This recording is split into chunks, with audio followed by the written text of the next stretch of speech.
Welcome to 3-Player Co-op. I'm here with Mike and Mark, and we're going to talk about shooters and how they've changed in recent times. This is prompted by the release of Ghost Recon Future Soldier, which has been released this week to solid reviews.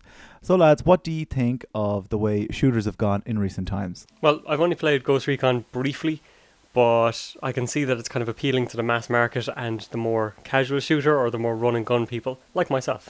I personally haven't played the latest Ghost Recon game. I bought Graw pretty close to when it came out. Really enjoyed it. Thought it was a great semi-tactical shooter. I'll probably look into getting this. I have Kinect now, so I hear it's better with Kinect apparently.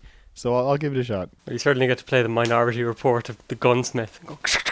Actually, while we're on the gunsmith thing, that is one of the things that really struck me about the game. It looks really cool. The fact that you can see each part and it can almost teach you how a gun is constructed. Essential knowledge in these violent times we live in. It's just training people for more terrorism. So Yeah, I'm sure that somewhere in the United States some nutjob will probably accuse it. it does seem to have lost a bit of the stealth and tactical element. In a way, I mean, I approached it like I do other shooters and tried to run into battles, and I ended up riddled full of bullets. So it may not appeal to me still, like Splinter Cell as well came out a few months ago, and I struggled with that. I mean, it was less stealthy than some of the originals. I did manage to get through it, but it was still tough as nails. I believe it was 24 months ago. Splinter Cell was interesting in that it shifted focus. It became more aggressive. You know, Sam's kill everyone in the room ability was very much at odds with how you used to play the original few games. Like, they were very stealth based and very tactical, as were all the Tom Clancy games, but they have all steadily gotten more action orientated. I think they've lost their identity to an extent. Yeah, I'd see this sort of as a homogenization of the shooter genre. I played the original Rainbow Six games, you know, like the Rogue Spear type things on the PC, and they were real strategy. I mean, like, you mapped out where you were going on a level before you did things. The Ghost Recon Advanced Warfighter games were still pretty actiony. You know, I mean, like, you talked about how stealth might have been a bit more important, or, you know, strategy might have been a bit more important, but essentially these were action shooters long before this most recent game. Have they been dumbed down a little? Like losing that tactical and strategic edge?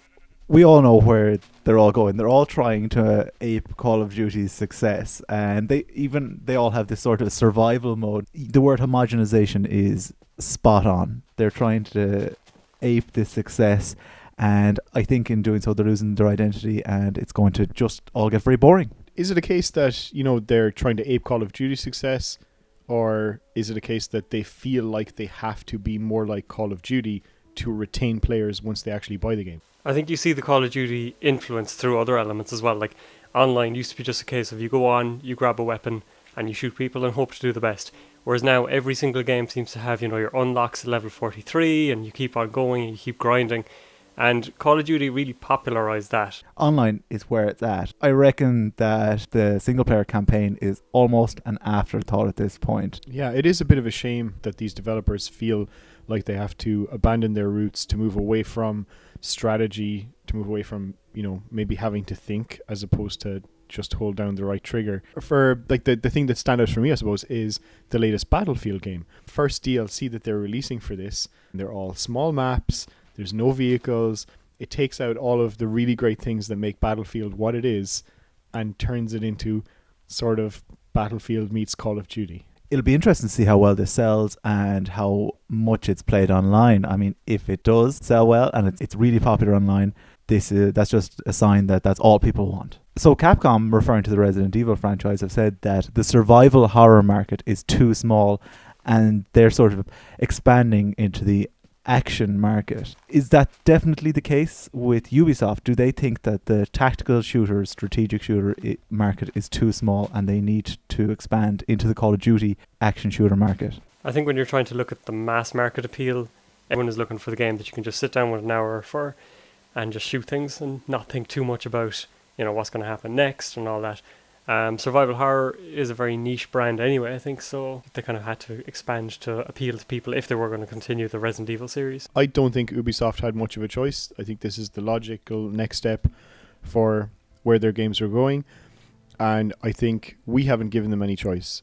You know, I have to admire Rockstar. Like, Max Payne 3 came out recently and I was very nervous about it. And all of a sudden you have this multiplayer element, and every single game has used regenerative health, from like Bulletstorm to Call of Duty to Gears of War, everything else. But I have to say, fair play to them, it's still tough as nails, and I'm playing it on medium. You still have to use a lot of cover and think about things. You have to use your bullet time well, and it still doesn't let you regenerate health, so you still have to walk around scouring the earth for painkillers. And they're slowly destroying poor Max's life. I loved Max Payne 3 as well. I thought it was so good, and it stayed so true to its roots. It's kind of old school and rock hard, as you say, and I was so glad they didn't put in regenerating health. I really hate regenerating health. So would you guys be more interested in this if it were more strategy based and traditional? I enjoyed what I played of it at a preview event, but it's still not quite my type of game. I do prefer the running and gunning and less thought orientated. I'm more tempted now, but I'd need a good squad of 4. Mark, that is blasphemy. You were raised on PC games. Oh my god. I was raised on Quake. There was no thinking about that. You ran in, you shot everything that moved, and that was about it. I stand corrected. Okay. So guys, does Ghost Recon Future Soldier interest you, and would it interest you more if it were a more strategic game? Let us know in the comment section below. Thanks for watching, guys.